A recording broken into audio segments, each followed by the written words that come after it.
श्री स्वामी समर्थ. नमस्कार मित्रांनो, आजच्या काळात माणुसकी आणि भोळेपणा यामध्ये खूप पुसट रेषा आहे. आपण बऱ्याचदा समोरच्या व्यक्तीवर डोळे झाकून विश्वास ठेवतो, कारण आपल्याला वाटतं की जसे आपण आहोत तसंच समोरचं जगही आहे. पण सत्य याच्या अगदी उलट आहे. जर तुम्ही प्रमाणाबाहेर भोळे असाल तर हे जग तुम्हाला चांगला माणूस म्हणून नाही तर वापरण्याची वस्तू म्हणून बघायला लागतं. सुरुवात होते ती छोट्या गोष्टीपासून. तुम्ही कोणाला तरी मदत करता, आपला वेळ देता, कदाचित आर्थिक मदतही करता. सुरुवातीला तुम्हाला वाटतं की तुम्ही पुण्य कमवत आहात, पण हळूहळू तुमच्या लक्षात येतं की समोरच्या व्यक्तीला तुमच्या मदतीची सवय झाली आहे आणि आता तो तुमचा हक्क समजायला लागला आहे. जेव्हा तुम्ही पहिल्यांदा नाही म्हणता तेव्हा तोच माणूस जो तुमच्या उपकारात दबलेला असायला हवा होता तोच तुमच्यावर डाफरतो. हे का घडतं? कारण तुम्ही तुमच्या भोळेपणामुळे त्यांना तशी मुभा दिलेली असते. शहाणे बनणे म्हणजे कपटी होणे नव्हे तर सतर्क होणे होय. तुम्हाला हे समजलं पाहिजे की प्रत्येक हसणारा चेहरा मित्र नसतो आणि प्रत्येक रडणारा आवाज मदतीसाठी नसतो. काही लोक फक्त तुमच्या भावनाशी खेळून आपलं काम साधून घेण्यासाठी आलेले असतात.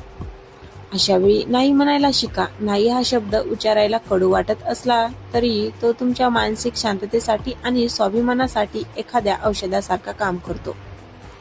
तुमची ऊर्जा, तुमचा पैसा आणि तुमचा वेळ या तिन्ही गोष्टी अत्यंत मौल्यवान आहेत. त्या प्रत्येकावर उधळू नका. लोकांच्या बोलण्यावर नाही तर त्यांच्या वागण्यावर विश्वास ठेवा. शब्द तर कोणीही गोड बोलू शकतं, पण कठीण प्रसंगात जो तुमच्या पाठीशी उभा राहतो तोच खरा आपला. जोपर्यंत तुम्ही स्वतःची किंमत ओळखत नाही तोपर्यंत हे जग तुम्हाला किंमत देणार नाही. लोकांच्या नजरेत सज्जन ठरण्याच्या नादात स्वतःचा बळी देऊ नका. लक्षात ठेवा, जंगलात जी झाडं सरळ असतात ती सर्वात आधी तोडली जातात, तर जी वाकडी असतात ती तशीच राहतात. याचा अर्थ असा की तुमच्या स्वभावात थोडा लवचिकपणा आणि थोडी चतुराई असणं ही काळाची गरज आहे. कोणाशी किती जवळीक साधायची आणि कोणाला आपल्या आयुष्यात किती प्रवेश द्यायचा याचे काही नियम स्वतःसाठी बनवून घ्या. जोपर्यंत तुम्ही स्वतःचे कान आणि डोळे उघडे ठेवून व्यवहार करत नाही तोपर्यंत लोक तुम्हाला विकून खातील आणि तुम्हाला पत्ताही लागणार नाही. शहाणे व्हा, स्वतःच्या हक्कासाठी बोलायला शिका आणि आपल्या चांगुलपणाचे कवच इतके मजबूत करा की कोणालाही त्याचा गैरफायदा घेता येणार नाही. शेवटी जग जिंकायचं असेल तर मनात प्रेम आणि डोक्यात थोडी चाकण्यनीती असणं कधीही चांगलंच. आपण आयुष्यात नेहमी ऐकतो की माणुसकी जपा, सर्वांवर प्रेम करा, मदत करा. हे सगळं ऐकायला खूप छान वाटतं आणि आपण ते पाळतोही. पण कधी विचार केलाय का की इतकं चांगलं वागूनही शेवटी आपल्याच वाट्याला मानसिक त्रास, फसवणूक आणि अपमान का येतो? ज्यांना आपण काळजाच्या जवळ मानलं त्यांनीच ऐनवेळी आपला घात का केला? याचं उत्तर एकाच शब्दात आहे, तुमचा अतिभोळेपणा. आजचा हा व्हिडिओ तुम्हाला दुःख देण्यासाठी नाही तर तुम्हाला आरसा दाखवण्यासाठी आहे. जर तुम्ही वेळेत सावध झाला नाहीत तर हे जग तुम्हाला अक्षरशः विकून खाईल आणि तुम्हाला याची जाणीवही होणार नाही. भागाचा प्रवाह. पहिला, भोळेपणा म्हणजे नक्की काय? भोळेपणा म्हणजे बुद्धू असणं नव्हे तर समोरच्या व्यक्तीमध्ये फक्त चांगुलपणाच पाहण्याचा अट्टहास करणं. आपण काय करतो? आपण समोरच्याच्या गोड बोलण्याला त्याचं चरित्र समजतो. कोणीतरी दोन अश्रू ढाळले की आपलं हृदय वितळतं. आपण विसरतो की शिकारी नेहमी जाळं टाकण्यापूर्वी शांत असतो. आपला भोळेपणा आपल्याला नाही म्हणू देत नाही. कोणी मदतीसाठी आलं की आपण स्वतःची काम बाजूला सारून पळतो, स्वतःचे पैसे उधार देतो आणि मग तोच माणूस परत करताना आपल्याला भिकारी सारखं वागवतो. हा भोळेपणा तुम्हाला समाजात सन्मान नाही तर एक सोपा सावज बनवतो. लोक तुमची किंमत करत नाहीत तर ते फक्त तुमची उपयोगिता बघतात. जोपर्यंत तुम्ही त्यांच्या कामाचे आहात तोपर्यंत तुम्ही खूप चांगले आहात. ज्या दिवशी तुम्ही थकणार किंवा असमर्थता दर्शवणार त्या दिवशी तुम्ही त्यांच्यासाठी जगातले सर्वात वाईट माणूस ठरणार. भागाचा प्रवाह दुसरा, जगाचा व्यवहार आणि तुमची भूमिका. मित्रांनो, हे जग एका बाजारपेठ आहे. इथे प्रत्येक जण काहीतरी विकायला आणि विकत घ्यायला आला आहे. मग ती वस्तू असो, भावना असो किंवा नातं असो, जर तुम्ही स्वतःला मोफत उपलब्ध करून दिलं तर तुमची किंमत शून्यावर येते. तुम्ही बघितलं असेल, जे लोक थोडे कडक स्वभावाचे असतात, जे विचार करून उत्तर देतात, त्यांच्याशी लोक जपून वागतात. पण तुमच्या बाबतीत असं होतं का? लोक तुमच्यावर हक्क गाजवतात, तुमच्या वेळेचा स्वतःच्या फायद्यासाठी वापर करतात, कारण तुम्ही त्यांना तशी सवय लावली आहे. तुम्ही तुमची सीमा, बाउंड्रीज आखलेली नाही. तुमच्या घरात जशी भिंत असते जी बाहेरच्या जगाला आत येण्यापासून रोखते, तशीच एक मानसिक भिंत तुमच्या आयुष्यात असणं गरजेचं आहे. कोणाला किती आत येऊ द्यायचं हे तुम्ही ठरवलं पाहिजे. जर तुम्ही दार उघडच ठेवलं तर कचरा टाकणारेच सर्वात आधी येतील. भागाचा प्रवाह तिसरा, मुखवटे ओळखायला शिका. आजच्या जगात चेहरा एक आणि मुखवटे अनेक आहेत. लोक तुमच्या समोर तुमची स्तुती करतील, तुम्हाला महान म्हणतील, पण पाठीमागे तुमची टर उडवतील. शहाणं बनण्याची पहिली पायरी म्हणजे लोकांच्या शब्दाकडे दुर्लक्ष करून त्यांच्या कृतीकडे लक्ष देणं. जर एखादी व्यक्ती दुसऱ्याची तुमच्याकडे बदनामी करत असेल तर खात्री बाळगा की ती तुमची बदनामी तिसऱ्याकडे नक्कीच करणार. अशा विषारी लोकांपासून लांब राहणं म्हणजे स्वार्थीपणा नसून तो आत्मसन्मान आहे. तुम्ही कोणाचंही मन राखण्याचे कत्राट घेतलेलं नाही. तुमची पहिली जबाबदारी तुम्ही स्वतः आहात. जर तुम्ही स्वतःला वाचवू शकले नाही तर तुम्ही दुसऱ्याला काय मदत करणार? भागाचा प्रवाह चौथा, नाही म्हणण्याची ताकद. शहाणं बनण्यासाठी सर्वात महत्वाचं शस्त्र म्हणजे नाही म्हणता येणं.